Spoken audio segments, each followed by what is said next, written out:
How can you tell if the person you're in a romantic relationship with is the right person to spend the rest of your life with? You can't. You actually decide that rather than discovering it. I might suggest what you might look for on the way to making that decision. All things considered, a certain amount of similarity on the personality dimensions between the two of you is probably to be recommended. If you differ tremendously in trait conscientiousness, one of you is going to find the other unbearably rigid, orderly, and workaholic oriented, and that person is going to find you dissolute and undisciplined. And those are temperamental differences, and if the gap is large, it's hard to bridge it. Agreeableness, it's the same thing. The warmer person will find the colder, harsher person cruel and unkind, and the cruel and unkind person will find the more agreeable person soft, a pushover, and contemptibly unable to stand up for themselves.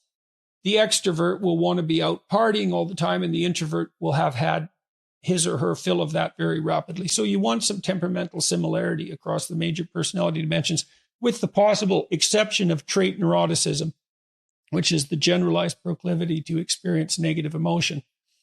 I would suggest that a person high in neuroticism seek out someone low or very low, because first of all, neuroticism is one of the best predictors of unhappiness in a relationship. And so if you're both high in neuroticism, you're very likely to be unhappy in the relationship. And it's highly probable that the person who's higher in neuroticism needs the stabilizing influence of someone who's lower. Then I would say, well, this is based on my clinical observations as well as the experiences of my life. I think it's necessary, or at least highly desirable, that you find the person that you're with sexually attractive. And that's somewhat ineffable.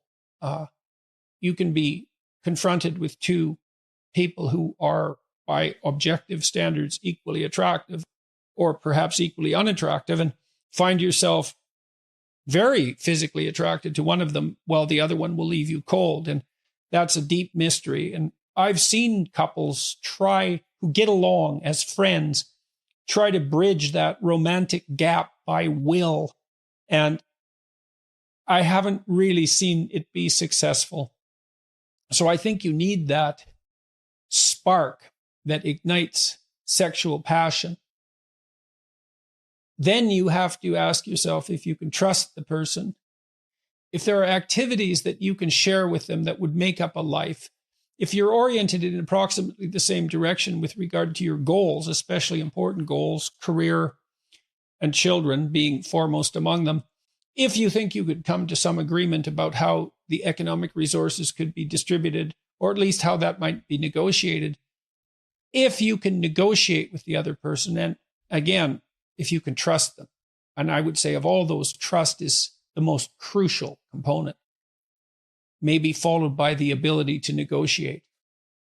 The right person is someone you can negotiate with, because there's going to be differences between you and them. There's going to be differences in your approach. There should be, hopefully there'll be, because that means that the two of you are bringing different skill sets to bear on the problem. That means that you have a more diverse range of potential responses, which can be good, but also that there's going to be conflict. The issue then becomes, can you negotiate through the conflicts? And will the other person stick to their negotiated solution? And then if you find someone like that and they're of approximately the right age and everything else seems to be in order, then in some sense, they're as good a bet as the next person, and life doesn't last forever. And so there's real reasons to get on with it. You have to understand that even in the best relationships are predicated on attraction, trust, and negotiation. And it's constant. You're constantly negotiating to maintain the relationship, to expand it. You don't find the right person and live happily ever after. Life is far too complicated for that.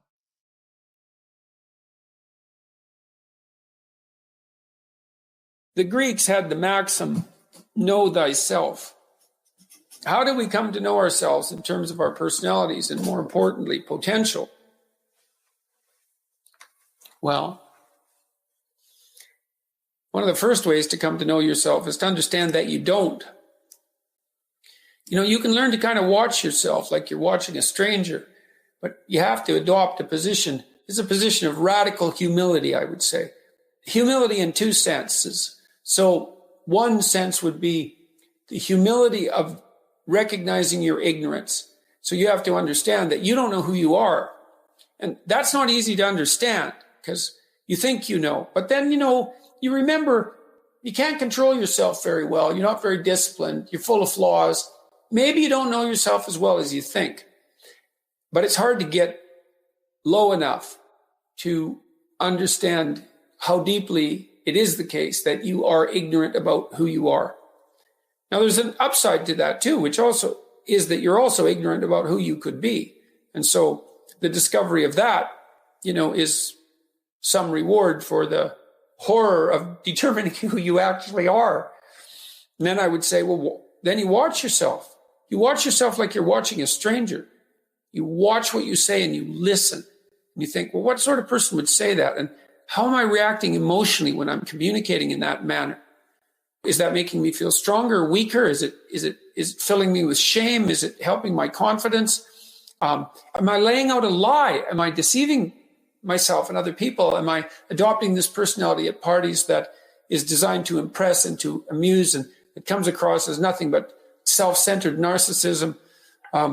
What are my dark fantasies? What are my aggressive fantasies? What is it that I'm willing to do? What am I interested in so that I'll spontaneously pursue it? What do I procrastinate about and why? What am I unwilling to do? What do I think is good? What do I congratulate myself for accomplishing? And what do I berate myself for failing to confront and to implement? Those are all incredibly complicated questions, and you don't know the answers to them. So that's a start. And then in terms of potential, well, you'll discover a little bit more about your potential as you discover who you are, especially the darker parts of yourself, because then you discover your potential for mayhem. There's some real utility in that. It's actually something that strengthens you, because the first thing that a realization like that can, in fact, produce is the ambition to incorporate that dangerousness into a higher order personality. And that can make you implacable. That can make you someone who can say no when you need to say no. That can make you someone who won't avoid necessary conflict. And so that's unbelievably useful. And so that's one of the potentials that you might discover. The other thing you do to discover your potential is to, you challenge yourself. It's like Rule 4 in my book, 12 Rules for Life, is compare yourself to who you were yesterday and not to who someone else is today. And that's kind of a good way to start this. It's like, take a bit of a look at yourself and think about what's not so good that you could improve, that you should improve by your own standards, and that you would improve, and set yourself a little goal. Maybe you're not studying at all at your university. Or maybe you're at work and you've got this stack of paper there, and you haven't looked at that damn stack for like a month, and you know that you should be. And you're bothering yourself at night because you're avoiding that. Think, I've avoided that stack of paper completely for 1 month. I'm quite a coward when it comes to whatever snakes might be hidden in that stack of paper. How about tomorrow I just put that stack of paper in front of me on my desk and I glance through it for 15 seconds. See if I can do that. It's like, you set yourself a goal of improvement. It's a humble goal, because really, are you such a coward that the best that you can bloody well manage after a month of avoidance is 15 seconds of exposure to a stack of paper? It could easily be. You've been avoiding it. So you're obviously afraid of it. And so the situation could be that dismal and dire. And you might think, geez, it's no bomb to my ego. It's not fostering the strength of my ego to recognize in myself someone who could only withstand 15 seconds of exposure to that thing I'm afraid of. And so that's a form of humility too. It's like there's things you could do to improve, and you know what they are. And there's small steps that you could take, that you might take, that would put you in that direction. And then the question is, are you big enough to take those small steps? Are you capable of grappling with the fact that you're fundamentally flawed to the point where you have to break things down into almost childlike steps in order to manage them? And the answer to that is, yeah, you are. And that's the lot of, I don't know if it's the lot of everyone. Most people have things they avoid, and they're afraid of. So I would say to some degree, it's the lot of everyone. People vary in the degree to which they've conquered that. And you do meet people from time to time who are extraordinarily disciplined. But most of the time, they've got disciplined in exactly this manner. It's through slow, incremental improvement. And then you challenge yourself. It's like, well, could I do this? That would be better. And then you find out. And then you think, well, is there something slightly larger and more challenging that I could do that would be better?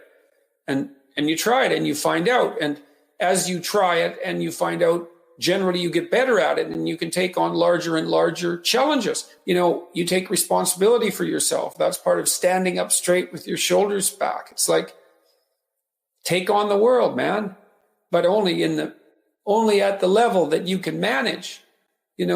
When you're ignorant and biased and deeply flawed and immature, it's where everyone starts. You don't want to bite off more than you can chew, but it doesn't mean that you can't wrestle with part of reality. Some part that's small enough so that you have a good shot at victory. And to put yourself together, this first steps towards that is to allow yourself to be a fool, right? It's because you don't know what you're doing. You have to admit that. And there's going to be a loss of ego or destruction of ego, arrogant ego that necessarily accompanies that. But you need the loss of that arrogant ego because it's precisely what's interfering with your movement forward. It's part of the adversarial process, mythologically speaking, that stops moral progress. You're too proud of who you think you are to notice what you're like so that you could change properly. You don't want to sacrifice that part of yourself. It's probably associated with some delusion that helps you maintain a positive, although very fragile self-image, in the absence of genuine effort. It's not to be recommended. You know yourself by watching and paying attention. It's watching like you're a snake. A snake watches like cold-bloodedly with no emotional reaction, just to see what's there. It doesn't allow, symbolically speaking, doesn't allow what is wanted or desired to interfere with what is observed.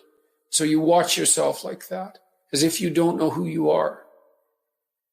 Well, that's the beginning. And then you challenge yourself continually to see how far past yesterday you can push today and tomorrow. And to continually experiment with expanding the domains, not only of your competence, but of your ability to increase that competence. And the upper limit to that is proportional to the moral effort that you put into it. The more that's guided by the highest of all possible visions, right? The alliance with the highest of all possible conceivable good. And the more it's accompanied by truth in speech and action, the more you will develop your potential. And you also, I suppose, have to be willing to undertake that as an adventure, because it's a hell of a thing to bear that kind of responsibility. It takes a person out of the ordinary. It takes them out of themselves. And there's an alienation and an isolation that goes along with that, and a great sorrow, all of that together. But there's deep meaning to be had in it, and there isn't anything better that you can do. So that's the answer to that question.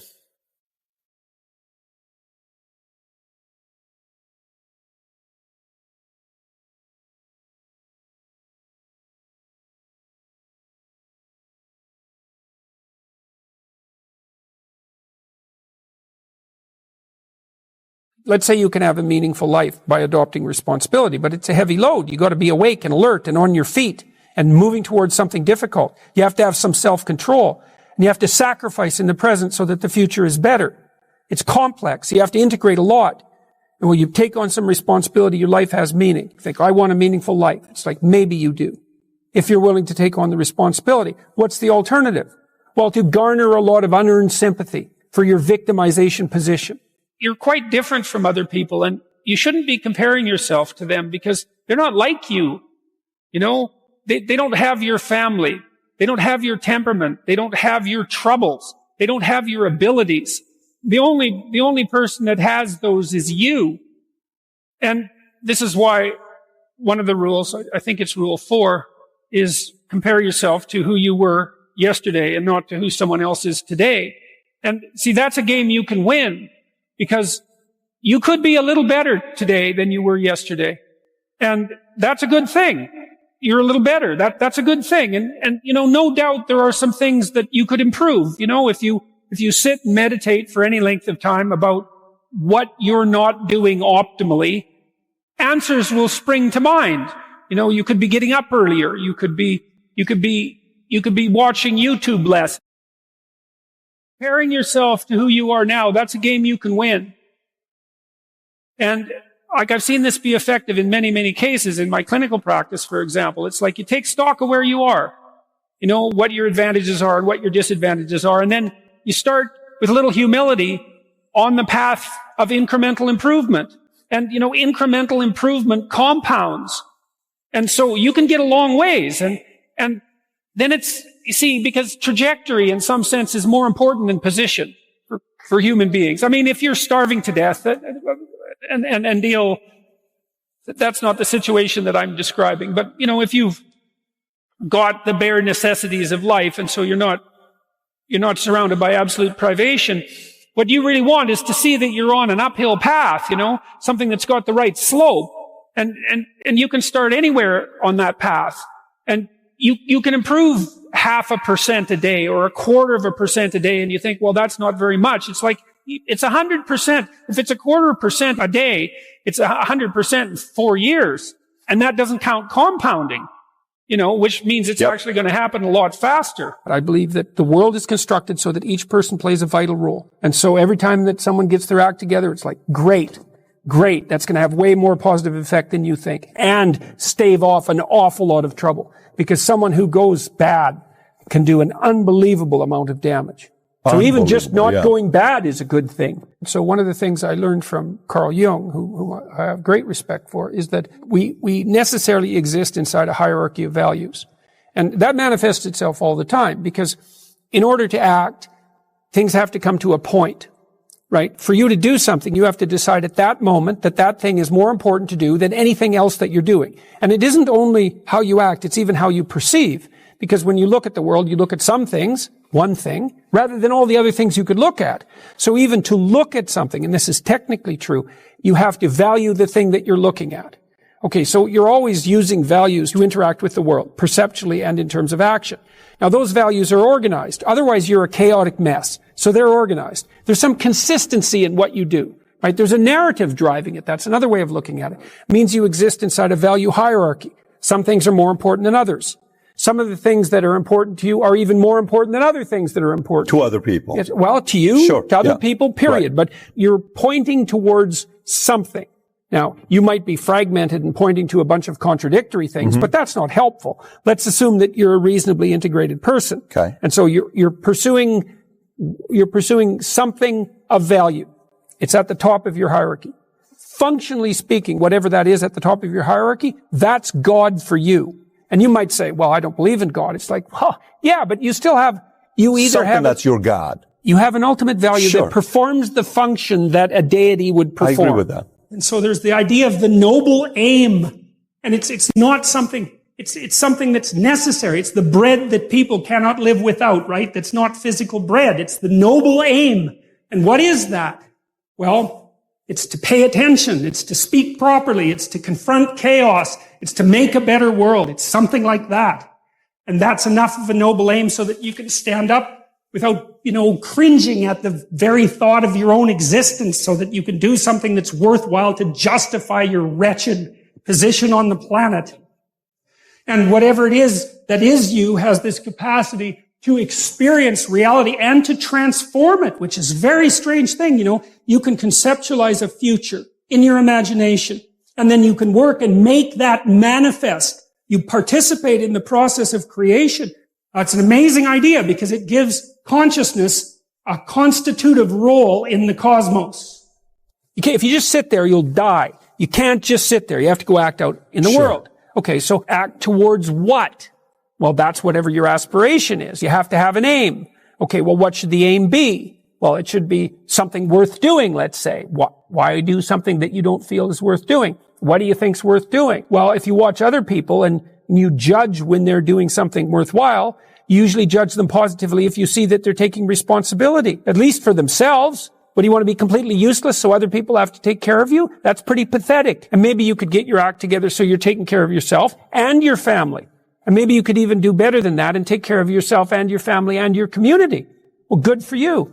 That's responsibility and that's an aim. Well, here's one of the things that's cool about that is that your life doesn't have meaning without aspiration or an aim. Okay, so you need a hierarchy of values. There's got to be something at the top. It's got to be something important. If you don't have that, your life doesn't have any meaning. So if you criticize the hierarchy or even the idea of hierarchy, you destroy the idea of aspiration. And then people have nothing. Well, that's not helpful. People are built for a struggle and they're built for a weight. And you want to take on a heavy burden voluntarily. See if you can put yourself together. See what you can do out in the world while you're waiting to die. It's an all-in game. It better be worthwhile. Trickster and the jester, the comedian, right? That the trickster is the precursor to the savior. That's one of the things I learned from Jung that was just, it's so unlikely. You'd never think that. It's so amazing that might be the case. But the satirical and the ironic and the troublemaker, the comedian, the fool is the precursor to the savior. Why? Because you're a fool when you start something new. And so if you're not willing to be a fool, then you'll never start anything new. And if you never start anything new, then you won't develop. And so the willingness to be a fool is the precursor to transformation. And that's the same as humility. And so if you're going to write your destiny, you can do a bad first job. You're going to get smarter as you move forward. That's the thing, is that so something beckons to you. That's what happens here. Maybe the star that Geppetto wished on was the wrong damn star, but at least it was a star, right? At least it was in the sky. At least it moved him forward. And so you say in your life, well, something grips you and fills you with interest. And you think, well, should I do that?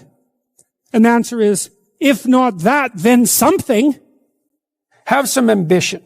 Have a vision. Have a goal. Have a strategy. Try to be a good person. Not because it's your duty precisely, because that's the proper way to live. This idea in Jungian psychology called the circumambulation. And Jung had this idea that you had a potential future self, which would be in potential everything that you could be. And that it manifests itself moment to moment in your present life by making you interested in things. And the things that you're interested in are the things that would guide you along the path that would lead you to maximal development. Now, it sounds like a metaphysical idea or a mystical idea even, but it's not. It's not. It's a really profoundly biological idea. The idea is something like, well, you're set up so that you're automatically interested in those things that would fully expand you as a well-adapted creature. Well, there's nothing radical about that idea. What else could possibly be the case? Unless there's something fundamentally flawed about you, that is what the situation would be. It's kind of interesting to think about how that would be manifest moment to moment, but the idea is something like, well, your interest is captured by those things that lead you down the path of development. Well, that better be the case. Okay, so that's fine. And so there's some utility in pursuing those things that you're interested in. That's the call to adventure, let's say. And the call to adventure takes you all sorts of places. Now, the problem with the call to adventure is, like, what the hell do you know? You might be interested in things that are kind of warped and bent.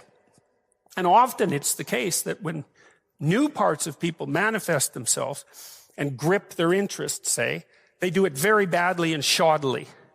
And so you stumble around like an idiot when you try to do something new. That's why the fool is the precursor to the savior from the symbolic perspectives, because you have to be a fool before you can be a master. And if you're not willing to be a fool, then you can't be a master. So it's an error-ridden process. And that's also laid out in the Old Testament stories, because the first thing that happens to all these patriarchal figures when God kicks them out of their father's house when they're like 84 is that they run into all sorts of trouble, and some of it's social and some of it's natural and some of it's a consequence of their own moral inadequacy.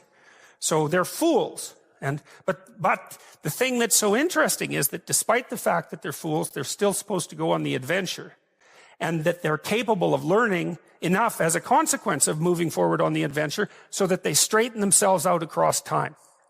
And so it's something like this. This circumambulation that Jung talked about was this continual circling, in some sense, of who you could be. You might notice, for example, that there are themes in your life. You know, when you go back across your experiences, you see you kind of have your typical experience that sort of repeats itself. And there might be variation on it, like a musical theme, but it's like you're circling yourself and getting closer to yourself as you move across time. That's the circumambulation. Now, you remember that for a sec, because we'll go back to it. Okay, so imagine that something glimmers before you. It's an interest that's dawning, and you decide, well, first of all, you're paralyzed. You think, well, how do I know if I should pursue that? It's probably a stupid idea. And the proper response to that is, you're right, it probably is a stupid idea, because almost all ideas are stupid. And so the probability that as you move forward on your adventure that you're going to get it right the first time is 0. It's just not going to happen. And so then you might think, well, maybe I'll just wait around until I get the right idea, and which people do, right? So they're like 40-year-old, 13-year-olds, which is not a good idea. And so they wait around until it's waiting for Godot, until they finally got it right. But the problem is you're too stupid to know when you've got it right. So waiting around isn't going to help, because even if the perfect opportunity manifested itself to you in your incomplete form, the probability that you would recognize it as the perfect opportunity is 0. You might even think it's the worst possible idea that you've ever heard of anywhere. Highly likely. Highly likely. So Nietzsche called that a will to stupidity, which I really liked, because he thought of stupidity as being you have to take it into account fundamentally and work with it. And so you can take these tentative steps on your pathway to destiny, and you can assume that you're going to do it badly. And that's really useful, because you don't have to beat yourself up. It's pretty easy to do it badly. But the thing is, it's way better to do it badly than not to do it at all. And that's a hell of a lot better than just rotting away at home. So that's good. And so why is that? Well, okay, so you start your path and you think that you're heading, towards your star. And so you go in that direction. And then, because you're here, the world looks a particular way, but then when you move here, the world looks different, and you're different as a consequence of having made that voyage. And so what that means is that now that thing that glimmers in front of you is going to have shifted its location, because you weren't very good at specifying it to begin with, and now that you're a little sharper and more focused than you were, it's going to reveal itself with more accuracy to you. And so then you have to take it's almost like a 180-degree reversal. But it isn't, because, you've gone this far, and that's a long ways to get that far. But that's a lot farther than you would be if you just stayed where you were, waiting. And so it doesn't matter that you overshoot continually, because as you overshoot, even if you don't learn what you should have done, you're going to continually learn what you shouldn't keep doing. And if you learn enough about what you shouldn't keep doing, then that's tantamount at some point to learning at the same time what you should be doing. So it's okay. Now, what's cool about it, though, I think, is that as you progress, the degree of overshooting starts to decline, right? There's nothing hypothetical about that. As you learn a new skill, like even to play a song on the piano, for example, you overshoot madly. You're making all sorts of mistakes to begin with, and then the mistakes, they disappear. There's a great TED Talk, I think it was, about this guy set up a really advanced computational recording system in his home and recorded every single utterance his young child made while learning to speak.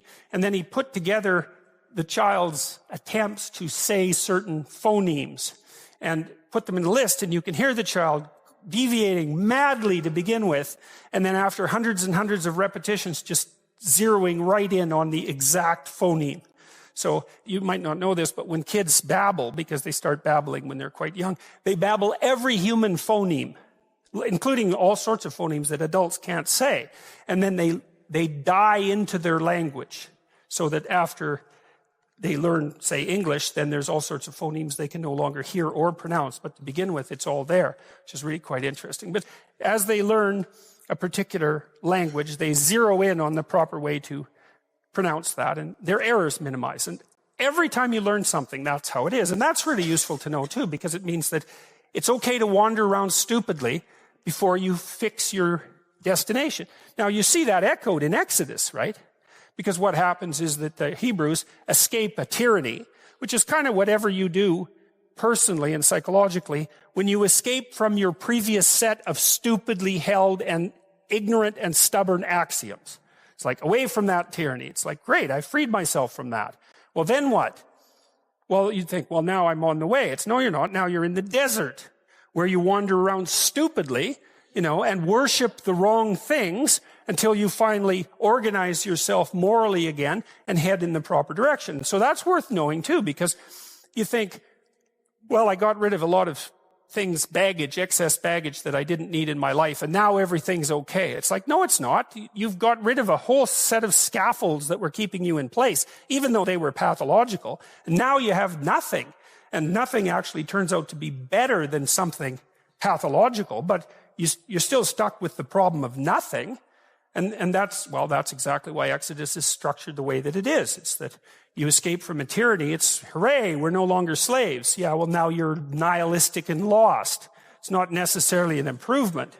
It's also useful to know that, because you can also be deluded into the idea that, imagine that you're trying to become enlightened, which might mean to turn all those parts of you on that could be turned on. You think, well, that's just a linear pathway uphill. It's just from one success to another. No, it's not.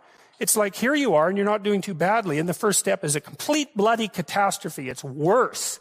And then maybe you can pull yourself together, and you hit a new plateau, and then that crumbles and shakes, and bang, it's worse again. And so, because part of the reason that people don't become enlightened is because it's punctuated by intermittent deserts, essentially, by intermittent catastrophes. And if you don't know that, well, then you're basically screwed, because you go ahead on your movement forward and you collapse, and you think, well, that didn't work, I collapsed. It's like, no, that's par for the course. It's not indication that you failed, it's just indication that it's really hard. And that when you learn something, you also unlearn something. And the thing you unlearned is probably useful, and unlearning it actually is painful. Let's say if you have to get out of a bad relationship. There isn't any relationship that's 100% bad. And so when you jump out of it, well, maybe you're in better shape, but you're still lonesome and disoriented, and you don't know what your past was, and you don't know what your present is, and you don't know what your future is. That's why people stay with the devil they know instead of, looking for the devil they don't know. So anyways, the fact that you're full of faults doesn't mean you have to stop. And thank God for that. That's a really useful thing. And the fact that you're full of faults doesn't mean that you can't learn. And so you can posit an ideal, and you're going to be wrong about it, but it doesn't matter, because what you're right about is positing the ideal and moving towards it. If the actual ideal isn't conceptualized perfectly, well, first, surprise, surprise, because what are you going to do that's perfect? So it doesn't matter that it's imperfect. It just matters that you do it and that you move forward. So that's really positive news as far as I'm concerned, because you can actually do that, right? You can do it badly. Anyone can do that. So that's useful.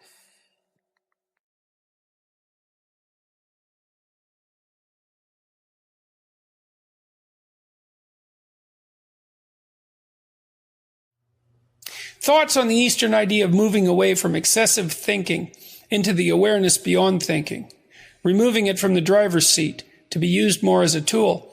Yeah, well, I thought a lot about this in relationship to a couple of ancient ideas. The one Mesopotamian idea, characterization of Marduk, who was the highest Mesopotamian deity. It was Marduk who carved up the goddess of chaos, Tiamat, into pieces and made the world out of her pieces. So Marduk is the force that confronts chaos and builds habitable order, like the Logos in Genesis. And one of Marduk's attributes was that he had eyes all the way around his head. Then there's Horus, the Egyptian god, who's the famous eye. And Horus is really a deification of attention, I would say. And there's a difference between attention and thinking. Like, let me give you an example. So thinking seems to be instrumental, mostly. People also often say to me, well, what's your strategy when you go into an interview? And the answer is, well, I don't have a strategy when I go into an interview because I'm there to have a conversation. And I'm not sure where the conversation will go. And I'm willing to let it go wherever it goes. I'm not there to sell books, although I'm perfectly happy if more books sell, because obviously I wrote a book and I want people to read it, and there's a whole enterprise behind it. And so it's also my responsibility to do the marketing properly. But I'm not going to do these interviews to sell books or to promote myself, or I don't have a strategic goal in mind, except that I'm going to have a conversation and I'm going to say what I think and take the consequences, because I assume that if I say something and I believe it's true, then the consequences are as positive as they can be, regardless of how they look at the time. And that's an issue of faith, because I believe that the habitable order is generated by spoken truth. I believe that. I think that's the truest thing I know. And so I go into the interview, and I did this in my clinical practice, and I try to do this when I'm talking to people too, is that I'm not thinking about where the conversation is going or what point I want to make or what I want the outcome to be. Any of that. I just let that go. You know, it's within this broader framework of assuming that the truth is the most effective means of progressing. And then I pay attention. And what happens when you pay attention is that while you're watching a person, this is a great treatment for social anxiety, by the way, because if you're socially anxious, you tend not to pay attention to the person. Pay attention to who you're talking to. Watch them like a hawk, like not paranoid or anything like that, and not too intently because you make them uncomfortable, but intently. Pay attention to what they're saying, to how they look, to their facial gestures, all of that. Look at their face and watch and listen and try to understand what they're saying. And what you'll see is that, well, questions pop into your mind. It's like, well, I didn't understand what you said. Can you clarify that? And sounds like you mean this. Is this what you mean? But not in a, I'll put you on the spot because I think you're wrong sort of way, but in a clarification sort of way. And all of that's attention. And so when I'm doing clinical work with people, and this is the reason I quit, by the way, about a year ago, is because I was starting to get distracted. I had a rule, which was, you have an hour with me and I do nothing but pay attention to you. I'm not thinking about what I want to accomplish. I'm not thinking about the problems in my life. I'm not distracted. And I listen to you and I ask questions when I don't understand. And if a thought occurs to me while I'm paying attention to you, then I'll tell you what it is. You see, and that's using awareness primarily and thinking secondarily. Like, I don't think, well, here's how I want to cure this person, and I'm going to maneuver them into certain responses by using these communicative tools. I think I'm going to pay attention to this person. We're going to discuss where we're going and why. I'm going to listen to what they say. And then when they're talking, things are going to occur within me. I'm going to see images and thoughts are going to emerge from the background. And then I'll share them. Not always, because I usually have more thoughts than can be shared. But if a thought comes up and it seems like an interesting reaction to what the person just said, then I'll just tell them, and sort of without commitment to it. And it's usually, okay, you just said this, and so this question emerged, so we need to straighten that out because I'm confused. Or you said this and I had this image, or you said this and this thought came to mind. So that's one person's reaction to the way that you're conducting yourself at the moment. So thinking is instrumental. I outlined this in, I think it's rule 7, do what is meaningful, not what is expedient. If you do what's expedient, you have a short-term conscious goal in mind and you try to bend everything towards that end. But if you're pursuing what's meaningful, then you just pay attention to what's going on and you react with truth. And I think that's a much better way of living as far as I'm concerned. It's a much more powerful way of living. It means you have to confront things right then and there, which is, I suppose, why so many of my interviews have been, in some sense, confrontational, because people will impose a thinking agenda on the flow of the conversation. This is especially true in the mainstream media. It happened again recently with BBC's Hard Talk. They impose an agenda on the conversation, and then that just doesn't work out very well because I'm paying attention and I will object to the agenda. Not because I have a different agenda, except for what I said, which is that I want to say what I think. I want to say as truthfully as I can what I actually am thinking in this more abstracted and detached sense, and see what happens. So it's a hard thing to clarify, because you might say, well, Dr. Peterson, you just said you want to say what you're thinking. But it's not exactly the same thing. It's not like I'm thinking strategically. I'm listening, thoughts emerge, and I say them.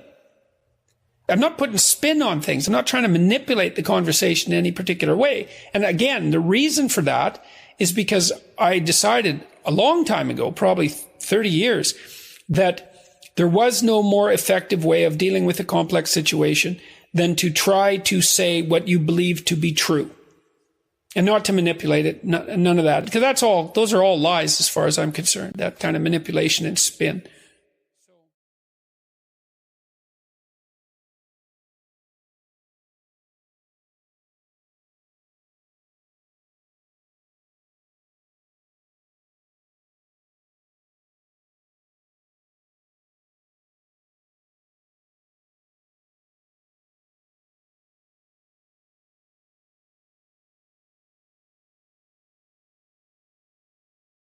Question to some degree is, how do you help someone that's lost? And the answer to that is, if they aren't willing to not be lost, you cannot help them. And I would also say that as a clinician. You see, it's a statement that's informed, I would say, by my mythological knowledge, but also by straight clinical wisdom, not mine particularly. I mean, one of the things that Carl Rogers pointed out was that there were necessary preconditions for entering into a therapeutic relationship. And that would be really any relationship where the mutual flourishing of the two people involved was the paramount goal. And one of the preconditions was that both people had to want that to happen. And Rogers believed he didn't know how to get the horse to drink once you had brought it to the water. And I've thought about that a lot, because when people are really lost, sometimes they're so lost that they can't be found. And I think the only thing that you can do in a situation like that is get your life together and manifest the reality of an alternative mode of being. That's what you've got. And so that's the only way I know of to solve an intractable problem. There's a statement in the New Testament that's really vicious. In fact, there's a number of them, but this is a particularly vicious one. And that is, don't cast pearls before swine. And what that means is, if you're trying to help and it doesn't work, then stop helping. It's not helping, right? It may be just wasting your time. It might be making things worse. You know, if you're offering something and it's not taken, then perhaps you should be offering it somewhere else. And sometimes, if you offer a hand and the person won't take it, you have to stop offering the hand.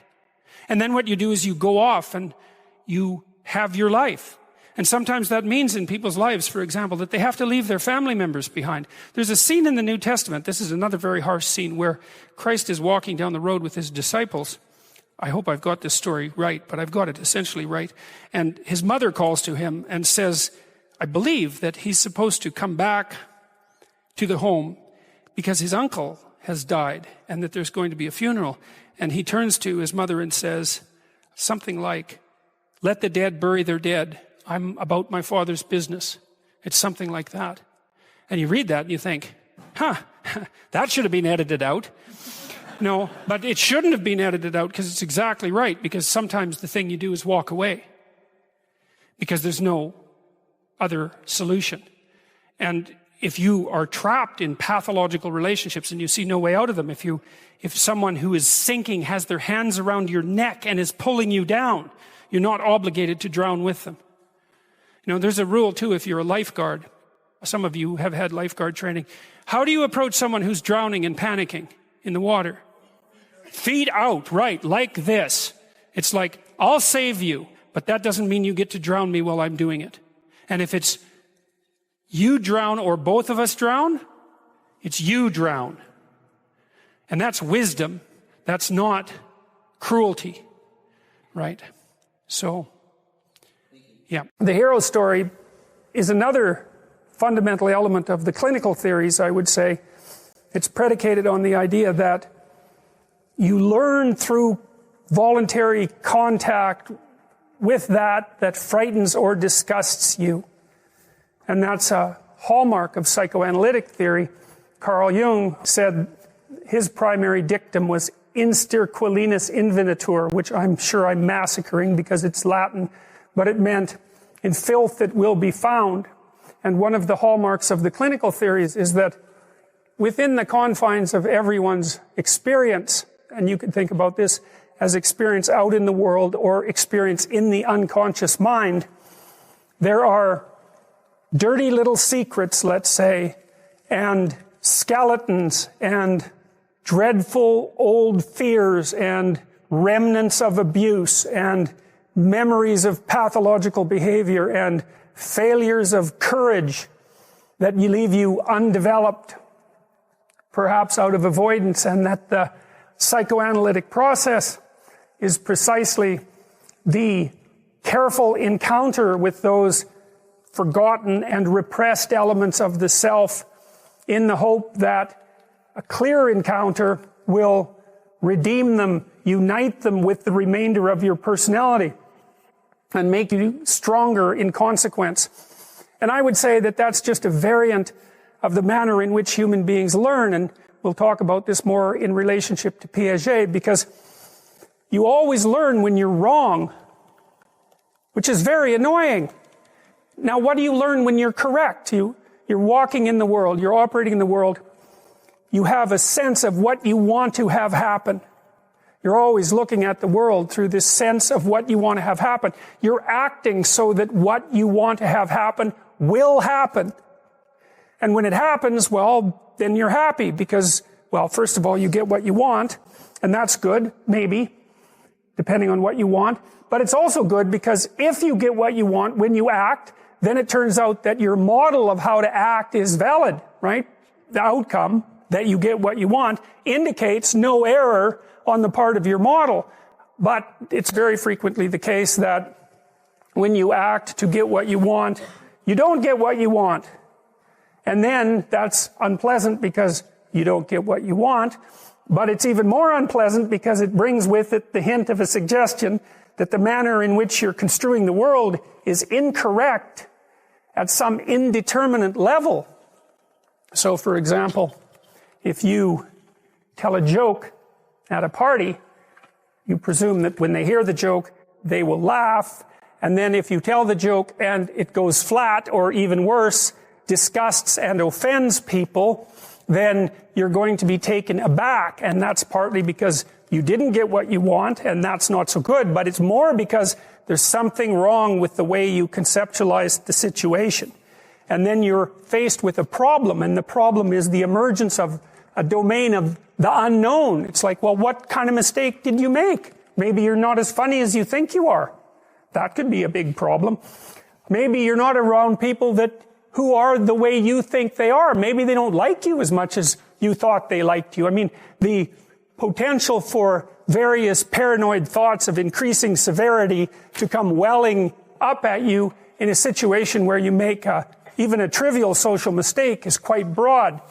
And when you make an error of that sort, you have to face it and sort through all the possibilities so that you can find out what it was that you did wrong and how to retool it so that in the future you don't make the same mistake.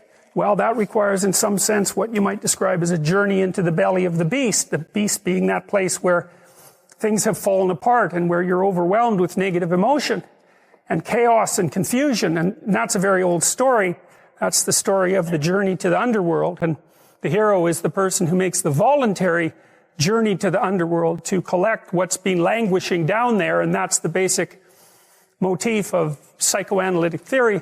I would say it's the basic motif in some sense of clinical practice, because one of the things that you do as a clinician is find out what people are afraid of and what they're avoiding, and that can be in their past or in their present or in their future.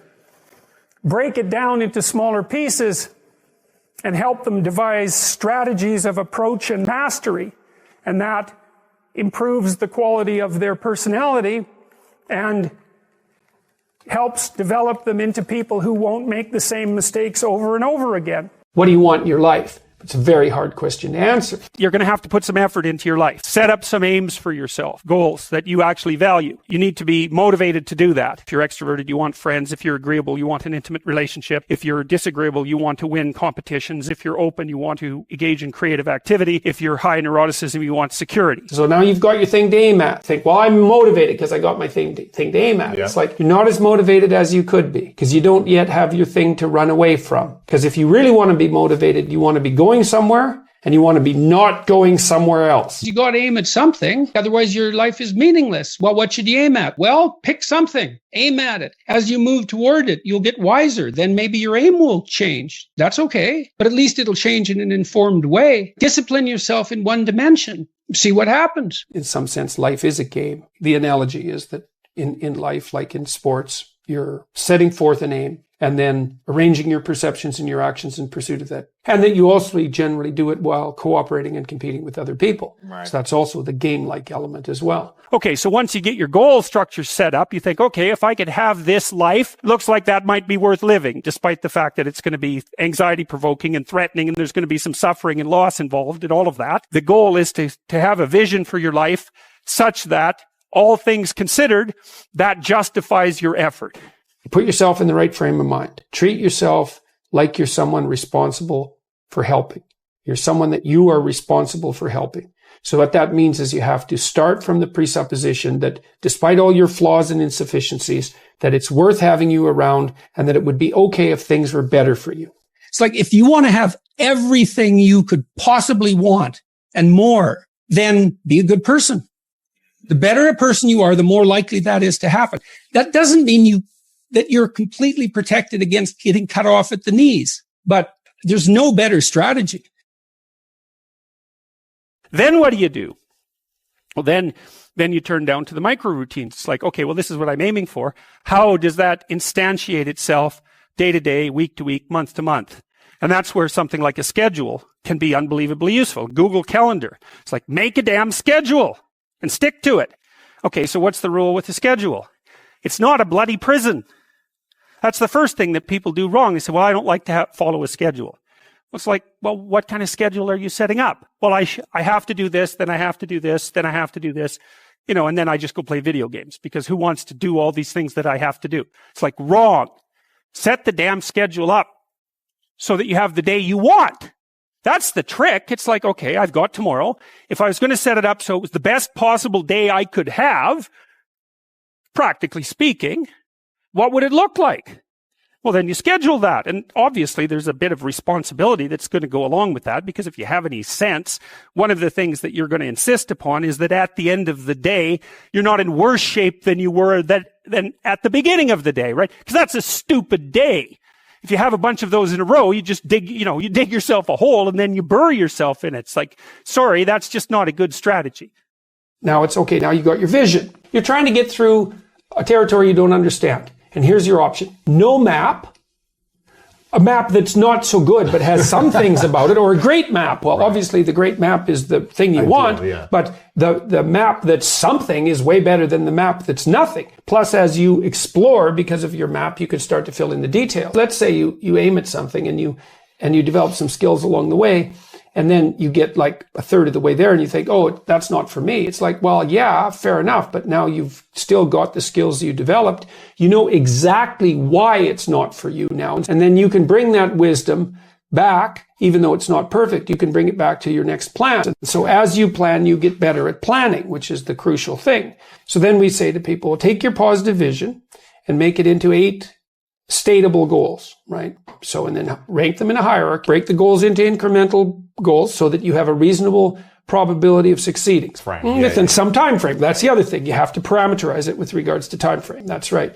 And when you're in the zone, you're expanding your skills in a manner that's intrinsically rewarding because you're succeeding. And so you want to set, if you're good to yourself, you think, okay, I need to set a goal, but I need to set a goal that someone as stupid and useless as me could probably attain if they put some effort into it. Right. And then you've got it perfectly, because it's not so high that it's grandiose or impossible that you fail necessarily and then justify your bitterness. Well, I set a goal and I didn't attain it, so I'm not going to set any more goals. Right. It's like, no, you set a goal that was inappropriate, and you're playing a trick on yourself because you wanted to fail so that you could justify not having to try, which isn't helpful. You're still going to be a victim. It's like, there's no way out of that, man. Yeah. So, because life is a challenge that in some sense can't be surmounted. So there's no way out of your problem.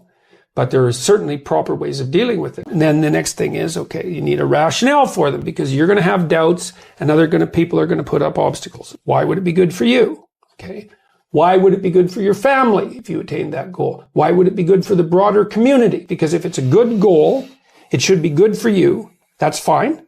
But if it's a really good goal, it should be good for you in a way that's good for other people. Win-win-win. Yes, exactly. And if you're going to decide what your goals are, why not set up the ones that benefit the largest number of people simultaneously? Yeah. Yes. If you can do that, you should start with your own concerns, because you have to take care of yourself. Basic needs first. Yes. Put your own oxygen mask on, then put your child's oxygen mask on. Yeah. Right.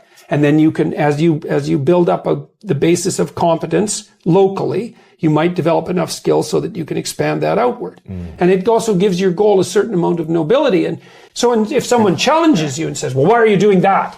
That seems stupid. You could say, I'm doing that because it helps me take care of myself, but it benefits my family, and here's the reasons why. And this is the repercussions out into the broader community. People who are putting up objections and doubts aren't armed to deal with that kind of response. Yeah. And then when you have those doubts in your mind that plague you, you say, why am I doing this? Oh yeah, it's because, well, I have to take care of myself, because otherwise I'm pathetic and useless and bitter and cruel. And then I'm going somewhere terrible. So that's a bad idea. And here's how it would help my family, and here's how it would help the community. And that's good enough set of reasons unless I can think of better ones. Right.